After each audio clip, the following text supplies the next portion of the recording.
тетеки жасаштык себебим деле ушул. Энемдин элечеги бар болгочко эми бизде кара элечек гана жасалбайт экен, калган чоңдордуку, орто жаштардыкы, жаш той кылган кыздардыкы болуп ошо парктандырып ушундай жасалат деп, ошо байлар кыздарына ушундай колдо андай такыр эле колдо эле жасаган неме экен бул. Анандай эле биздин кыргыздарыбыз деле өтө чечен болот экен ушундай колдо жасап.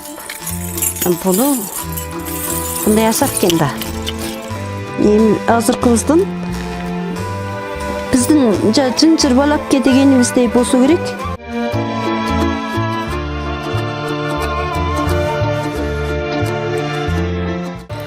Анан бул чачка бу чолпуну салат экен.